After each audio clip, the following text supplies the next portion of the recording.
G'day guys, Cam Wild Touring. Oh, nice.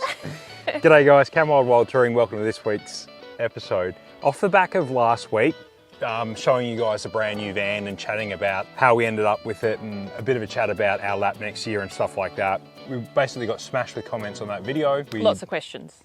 What did I say? Comments. Oh, yeah. We got lots of questions. And a lot of the same questions, which made us think that maybe we should put a video together answering all of those common questions. Yeah. So we'll do that. So it's a little bit about the van, it's a little bit about life stuff, it's a little bit about our plans for our big lap next year, the car, bit of everything. Yeah, and last night was our first night in this van, but we'll go into why in a minute. Yeah. But yeah, it was good. Yeah, it was good. All right, we get straight into the questions? Yeah. All right, let's do it. So there were a lot of questions about weights.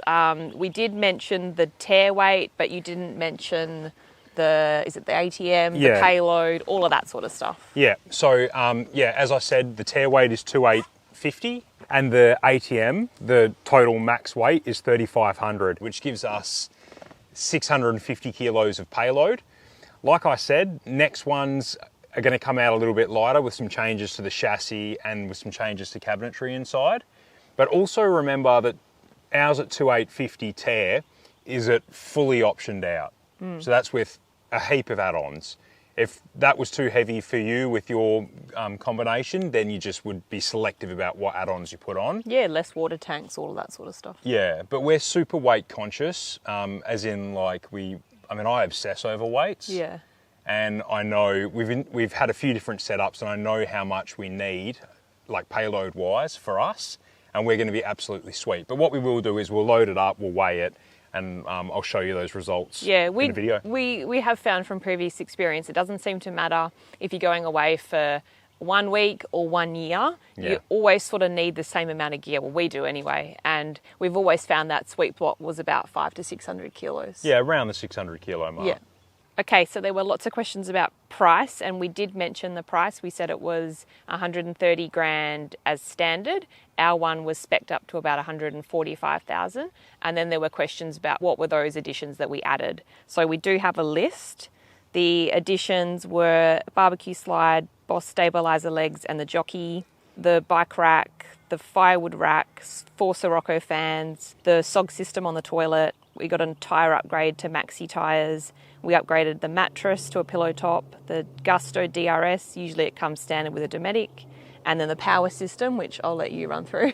Yeah, we're right on a flight path, so sorry if there's constant plane noise, it's so irritating.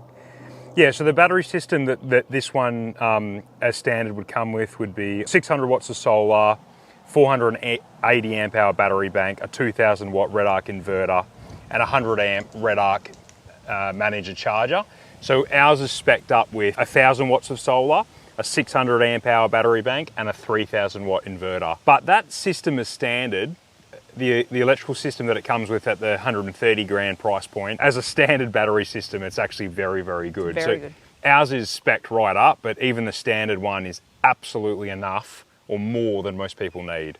Yeah. Very well equipped. A few questions about why we didn't go 24 volt on this van, why it's 12 volt. I optioned for 24 volt panels for all the same reasons that I did the 24 volt build on the last van. Smaller cable, less voltage drop, more efficient. I was able to do that because they're running through Victron solar controllers, but Cameron Caravans are using red arc managers for the rest of the charging system, and that just wouldn't allow a 24 volt battery bank.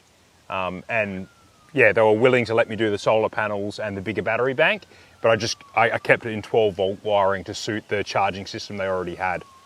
Yep. That makes sense? Mm-hmm. Yeah. And you are going to do a video later, like more dedicated on the battery system. The battery system off, and just being off grid, like water usage and all of that stuff as well. Yeah. So that's coming up in a separate video. Yeah, like a sort of big lap mods, preps at a trip, all the stuff. Some of the stuff, a bit more detail about what's already fitted to the van, and a few little things that I am going to be fitting to the van before we take off. Yep. This is horrendous. Now we've got police sirens. Police sirens. Oh. Can you just hear that? Yeah, I don't know. It's windy, we're on a flight path, and now there's sirens going. Yeah. Yeah, this is wicked. Lots of questions about the Gusto DRS system and how it works being inside a cupboard. What we didn't show you was the underside of the cupboard has a big vent and grate in it. Yeah. Look, we can't talk about how well it works, but we'll let you know. Yeah. But yeah, the reason for the Gusto was it's mounted on the side of the van, frees up a lot of roof space so we could run more solar. Simple as that. Yeah. Yeah. Where is the van made? Oh, so the van, they're designed and spec'd from Cameron Caravans in WA.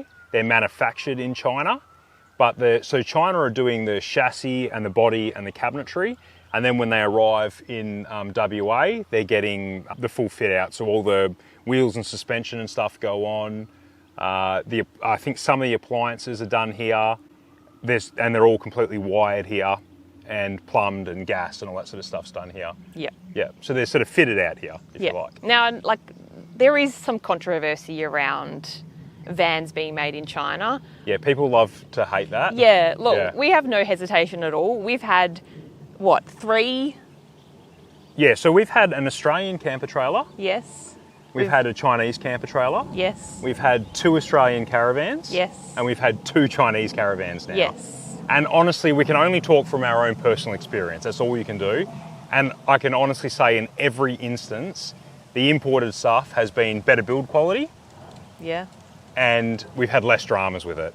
Yeah. They are often heavier. Yes. Which, but other than that, in terms of build quality and problems, it doesn't concern us in the slightest. No. And the other thing is, no matter where your van is manufactured, it is full of Chinese appliances. It doesn't matter. They're just everything. The air conditioning, the TV, if every caravan is the same, right? They're an insulated box on a chassis, and everything that goes inside them, all the appliances, everything is Chinese made. You just can't get around that. Yeah. So yeah. Yep. It is what it is. Airbags an option, and what sort of suspension is it? I don't know if airbags was an option on this anyway. I'm not sure. Yeah, we never really spoke about it. I love the idea of airbags. I'm super jealous of the self-leveling and that kind of thing. But I'm also aware that adding airbags does add some complications. It means you're relying on an air compressor, air lines, and airbags to work, to hold pressure, not to leak, not to puncture. This is trailing arm, coil spring, dual shock type off-road suspension like we've had on the last 2 vans. Yeah, we've never had airbags, so we don't know what we're missing out on. No, but like I said, I am jealous of how easily people are leveling with airbags. So what we did do on this one, Justin at Cameron Caravan said, do you want to try the Boss legs? So we've stuck the Boss stabiliser legs on this, and I'll show you what I'm going to do, but I've got Oricom have made a little self-leveling device that I'm going to install in the caravan. Not self-leveling, sorry, but it speaks to an app on your phone and it gives you a readout of what level your van's at. So my idea is, even if I had airbags, right, sure, they level up your van, but you're still dropping stabiliser legs. So if I've got to do that anyway, why not drop the stabiliser legs, run around with the drill, hold on the app, and adjust the legs until it's level. I think it's going to be the same amount of time. Yeah, I don't know. But without running airbags. Yeah, I do know, not all van manufacturers will say that you're allowed to level with those legs. Yeah. Because sometimes their chassis aren't strong enough. Cameron Caravans seem to think that it's going to be completely fine. So. Yeah, I was super clear with them. If we fit those legs, can I jack up the van from those legs to level it? Can I jack up the van to change tyres? And they said, yep, no worries. And they've given me the extension sleeves so I can actually lift wheels off the floor from those legs. They've got no dramas with that. Yeah, so we'll keep you posted on that. Yeah. It's a bit of an experiment, really, isn't it? Yeah. A few questions about why we didn't opt for an outdoor kitchen. We sort of have our own outdoor kitchen in a way. We put the Ziggy on the barbecue slide, and that gives us the ability to barbecue, to bake, to roast. Yeah. Yeah, I don't know. We love barbecuing. I could, because we've got the tunnel boot Tiff and the toolbox, you could run both. You could run the barbecue in the toolbox and a kitchen there. But we're quite happy to use the kitchen inside. We've had an outdoor kitchen on the MDC. Yeah, and that's all we had, and we made do with it. But then we got the full-size van and we were like, finally, we can make our coffee inside. We can, cook away from the flies. So, we can wrangle the kids in a controlled space while Yeah. we're cooking dinner. Yeah, we Yeah. quite like cooking inside. Yeah, personal opinion. There's a few comments about the PVC pipes being exposed at the back of the van for the water outlet. Oh yeah, And that was it's- something that I picked up when we were doing a handover as well. Yeah. And I asked the question. They do look like they're hanging low, and I'm not too sure how they'd fare. Justin said that they've had them in the same position on their other vans for a long time, and they've not had any failures or anything. So we'll just see how it goes. Yeah, if anyone's going to break it, it'll be us. Yeah, we'll see how it goes. Maybe it needs, I should put some lagging or some pool noodles on it. I know other people have done that, but I might just leave it and see what happens. Okay, and why no induction cooktop? Oh yeah, well, that was an option. Yeah. And there's lots of good reasons to go induction, but we're just not, I'm the one that's doing the cooking, and I'm just not keen on cooking on induction. I've done it in the car out of kind of necessity, but if I can cook inside, outside of the wind is like the only factor for me that would make me have to go induction cooking. Yeah. Otherwise, I enjoy cooking on gas. Plus it uses more power, and I'd rather use that power for the air conditioning. Yeah. And like even at home, we use gas on our stove as well. He just likes gas better. And we're going to have gas no matter what, because gas is the most efficient way for your hot water system on your van. Running it off your battery system is just super inefficient. It just smashes it. Gas is, yeah. So we're going to have gas regardless. And if I prefer gas cooking, Yeah. why not? And then lastly, just to do with van stuff, there were a few remarks, saying that we're only going to show you the good side of the van because it is a loan to us. What if things go wrong? Will you share that? That sort of stuff. Yeah, there's nothing we can really say to that, because... Yeah, if you've already formed that opinion, then there's not much we can do to change your mind. Yeah. But all we can do is use the van, show you where it takes us. We're not, because we understand, and I do understand where that question's coming from. Yeah. It's hard to imagine that someone's being credible if it's a sponsored product, right? And I get that. And out of respect for the viewer, we're never going to do a video review and tell you that this is the greatest van ever and that you should buy one. What we're doing for Cameron Caravans is we're using it, and they get the exposure that way. Yeah. And we're just going to use it, and you're going to see where it goes, and you're going to see it come back in one piece, and that is our review, if you like, rather than... Yeah. Yeah. Does that make sense? Yeah. Yeah, I mean, we film our whole lives travelling Australia, so... If it's broken... if something crazy does go wrong... You're going to see it. There's not much we can do to hide that. So, anyway. Yeah. We'll find out. So, moving on to, like, our plans and the lap and all of that stuff, when do we leave? Yeah, so end of February. Yes. End of February, we're going to be going for... You'll see content for over a year, I reckon. There'll be more than 12, because we end up ahead on content. Yeah. But in reality, we're probably going to be on the road for about 11 months. Yeah. Because we want to get Chloe back in school for the start of the following year. 2026, yeah. Yep. And Brodie will start kindy that year too. So, Yeah. Yeah. Where are we going? Do we have a rough itinerary? We've only probably just come to an itinerary in the last sort of month. We've just been so busy with other things. Yeah. We do have a rough idea now. We are legging it out of WA straight into South Australia across the Nullarbor. We're going to spend some time on the Eyre Peninsula. We are then going to work our way up to the Flinders. We're going to do the Unadilla Track, Yeah. up to Cooper Pedy, all of that sort of area. Make our way up to the Northern Territory until we get to Alice Springs. And then we're going to do the Tanami Track back to WA and do the Kimberley region. Yeah. Yep. Kind of hoping to spend a lot of time in the top of the Kimberley, the top of the Territory, the top of Queensland. And then that's sort of what we're most looking forward to, I think. Yeah. And then we're going to sort of bomb down the East Coast, and that bit, we'd probably be relying on a lot of you guys to give us some suggestions for things to do on the East Coast, because we don't know a lot about it. Yeah, and when we spoke about excluding WA from our lab, I was really quite sad because I really do want to do the Kimberley again. Yeah. So I think this plan works quite well because we're going to backleg it back into WA, and I've always wanted to do the Tanami track as well. So I think that'll be fun. Yeah. And then we do sort of have a rough plan to make it to the NT for July the 1st. Yeah. So we can do Territory Day all over again because Yeah. we loved it so much. Yeah, we So did. that's sort of our rough aim. And then from there, we'll work our way into Queensland. And then however many months we have left after that, we'll fill that in. We'll do the lap around back to Perth. We're not going to do Tas. I don't know if we've spoken about it on video recently or not, but we have done Tas when Chloe was 2 years old. We flew over and hired a car, and we spent 3 weeks, I think. Yeah. Different kind of trip, you know. That was an Airbnb type thing. I definitely want to go back. Yeah, I loved it. It's beautiful. Yeah, but we don't have the time to do what we want to do on this trip. So that'll be another trip we do. I want to go over there with caravan and a full drive. Yeah, I think if you're going to spend all that money to get your van and your car over, you want to do it for a good amount of time. Yeah. So that's another trip, which is exciting anyway, isn't it? Yeah, yeah. Another question about, are we doing Cape York? Yeah. Yes, plan to. Yeah. Haven't really, We're probably going to, there's a few people that we want to see. I mean, there's lots of people we want to see on our lap, but we want to spend some time with Alex and Aaron from now or never. So I think I spoke to him about maybe doing Cape York. Yeah, I think I did. good. If I haven't, Alex, are you keen? So what have we got booked, and how far in advance should we be booking things? We haven't booked a single thing, and to be honest, I don't really intend to. Yeah. That might be crazy, but we are leaving at the start of March, so school holidays will be over. Yeah. So I'm not too worried about that respect. I don't know.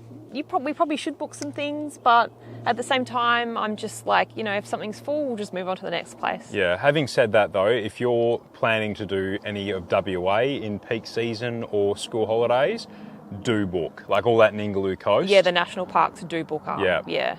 Yeah. But yeah, we're going to wing it largely. Yeah, I think once we're on the road and we're travelling and I've got a better idea of time frames, then I absolutely probably will book, maybe a week or two in advance, especially if it's a caravan park and it's close to school holidays. Yeah. A few people were asking if we're taking Percy, our dog. Yeah.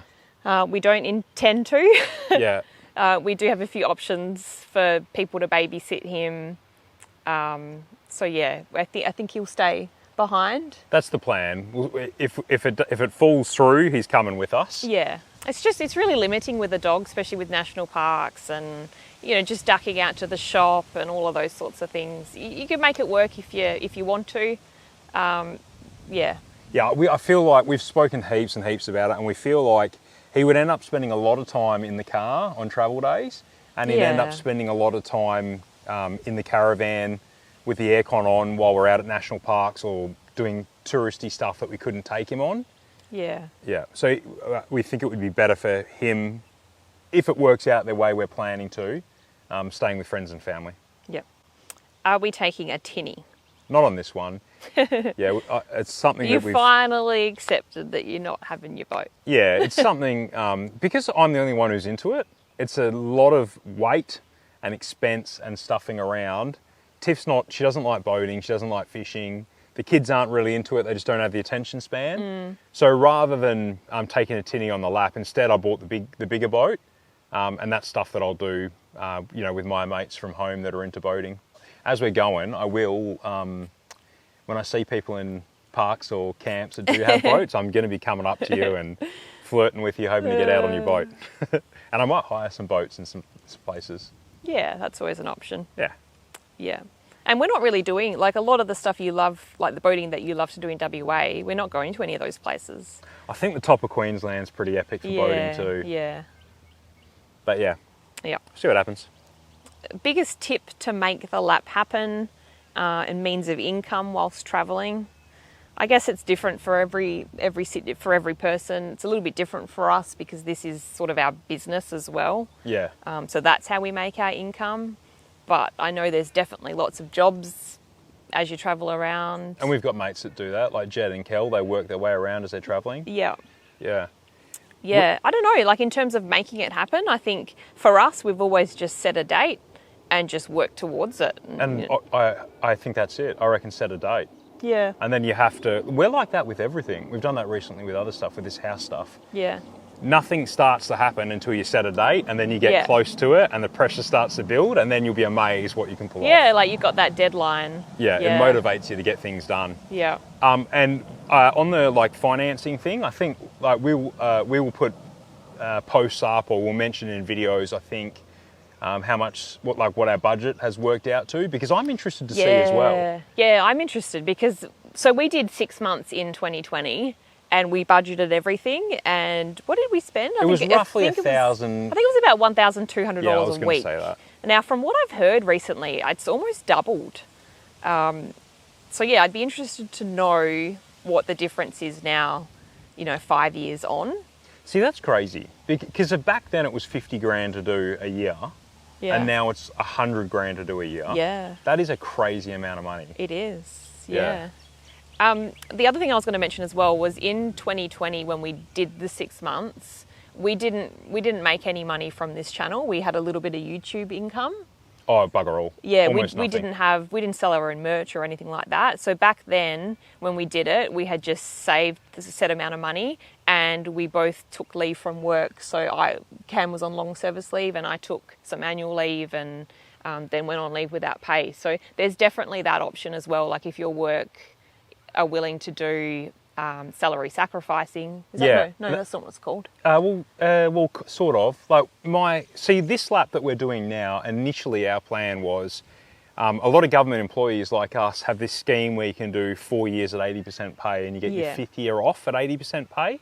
Yeah. And that was always going to be the way that we funded it.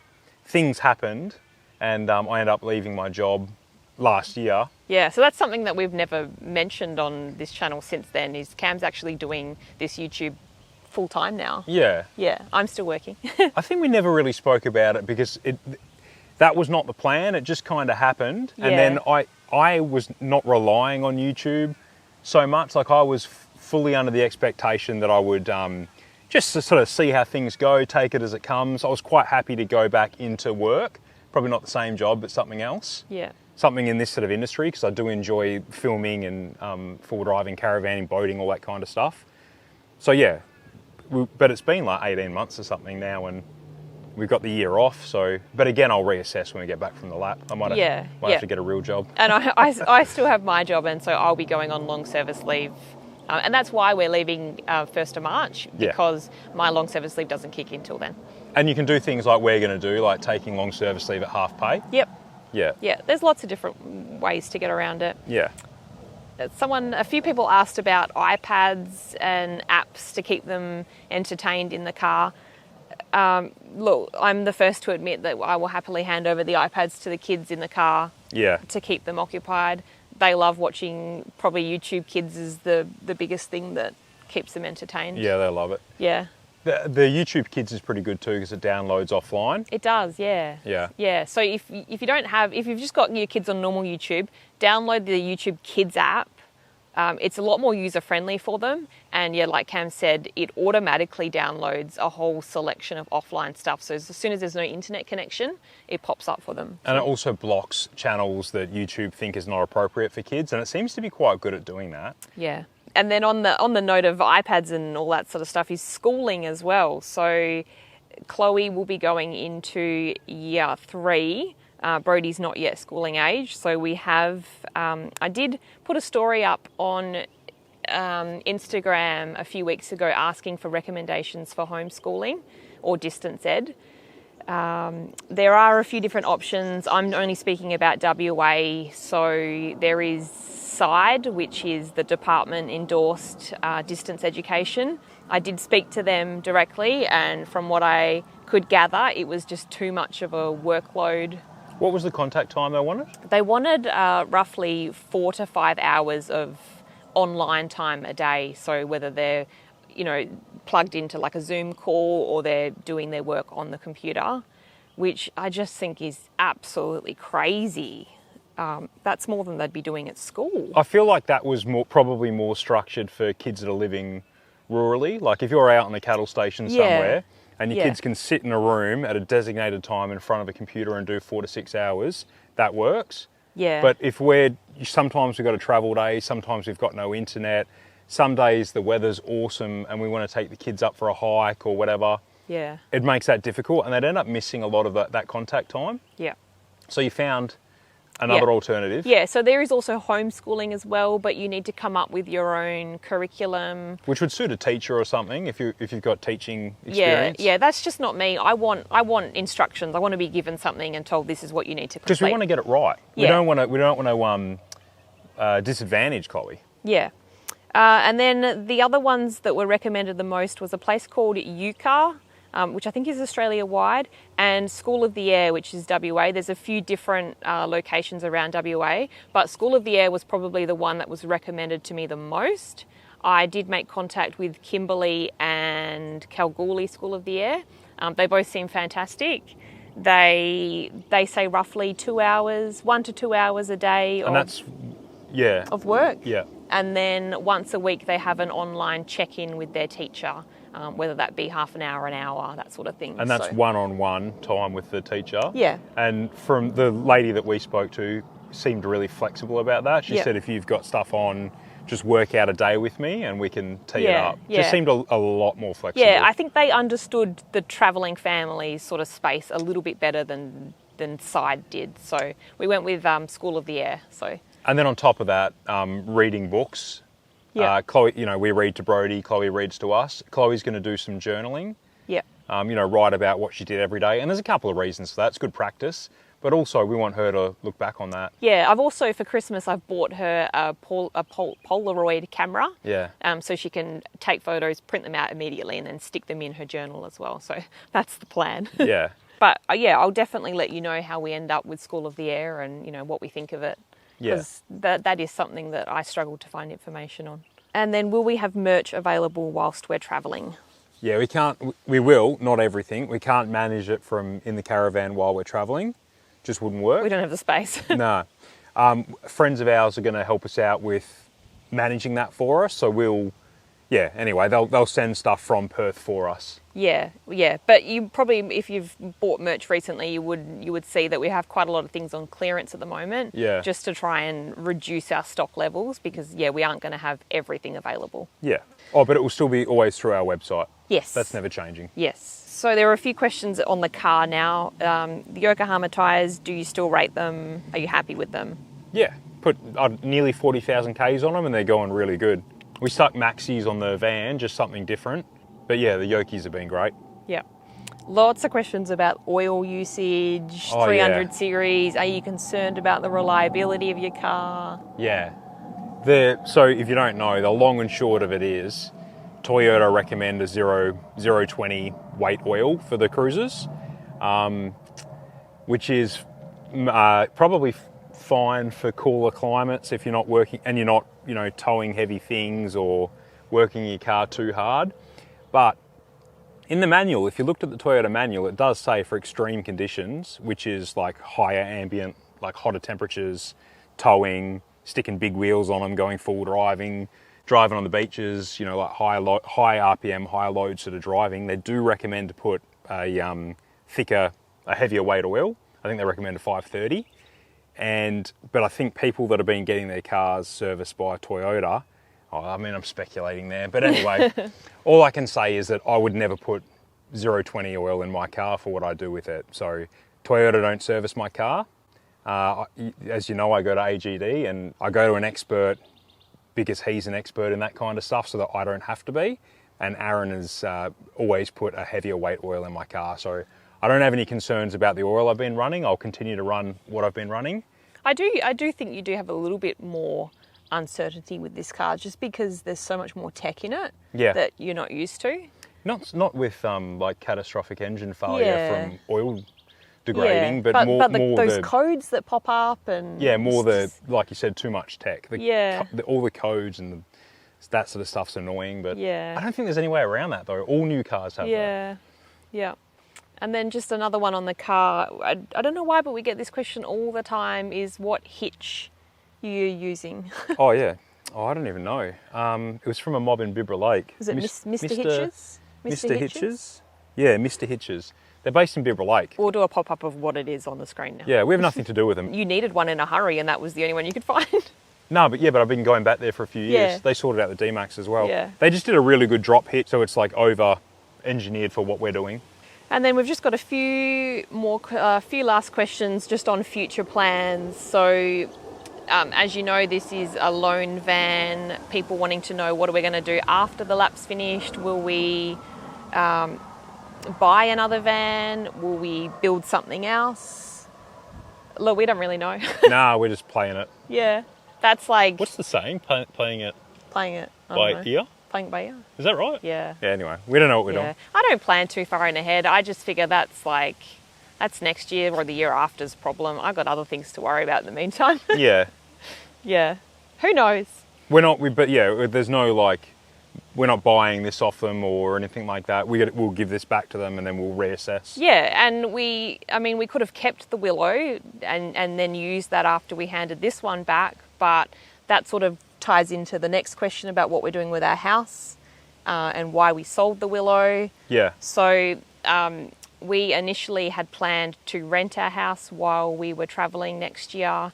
However, sort of at the same time, we decided, no, we're going to sell it. Yeah. Poor old Tiff. We've been here 10 years. She's been waiting for her to do this in her laundry, and I'll do it just before we sell. It's always the way it is. Every Christmas I say, Cam says, what do you want for Christmas? And I say, a new laundry. Merry Christmas, Tiff. Now we're leaving. And that's all I wanted. One plank of wood for a bench top. Yeah. Merry Christmas, girl. It looks so much better. Doesn't it? It looks heaps better. So selling, but not to fund the lap. We wouldn't. No. We wouldn't do that, especially because if you look at the last 12 months in Perth, property prices have gone up by 20% or something like that. So we couldn't afford. It'd be too risky for us to sell, travel, and then try buy back in. I just think we could potentially not afford to be able to do that. Yeah. So, but it was a timing thing, wasn't it? Yeah, for years we've sort of toyed with the idea of wanting a little bit more space and moving elsewhere, and the timing just worked out pretty well. Yeah, so we're going to move a little bit more rural. Yeah. Not a huge lot, like half acre, but that means building a house. So again, it's just a timing thing. We probably wouldn't have built if we were staying in Perth because we'd have to service 2 mortgages. Yeah. But while we're travelling, we'll build. Yeah. And also, again, back on timing, with Chloe, moving to another school and stuff is going to be a bit easier after a year on the road. Yes. Which is why we want to get back to get her enrolled, for the start of the following year. We don't want her starting later in a new school or anything. Yeah. So just all timing. Yeah, and that's why we sold our van as well, because that money has gone directly into our next house. So yeah, it all just worked out pretty well in the end. Yeah, but it's sort of totally irrelevant, but we decided that we're going to list the house and sell the house ourselves. Yes. Which is on top of everything else. Yeah, which is why we are currently living at my mum and dad's house in the van, because we have just finished getting our house ready to sell, and the children just trash it as quickly as we tidy it up. Yeah, that's been so much harder than I thought. So we've tidied it, we've locked the door, and we've walked away from it until it's sold. Yeah, so even though we have a home, we're living here for the next month or so, because we just can't risk messing it up again. Yep. Which is the weirdest thing. Yep. Yeah. Okay, so that's all those sorts of questions. There were a few more questions about interior type stuff, like the bedding, where we put the dirty dishes, cupboard space, all of those sorts of things. But I am going to be doing a video in a few weeks about decorating the inside of the caravan. Storage, where everything's going. So I'll cover those questions when I do my internal one. Yeah, I'll do something on the outside. I want to show you a few things that I'm going to be doing to the van, big lap prep kind of stuff, and then we better load it up and do a shakedown trip. Yeah, well, we're doing a shakedown trip right now. Yeah, I want to get it weighed and all that kind of stuff as well, though. So anyway, all that stuff's coming up. Thanks for watching. Thank you, and we'll see you in the next one. Cheers, guys.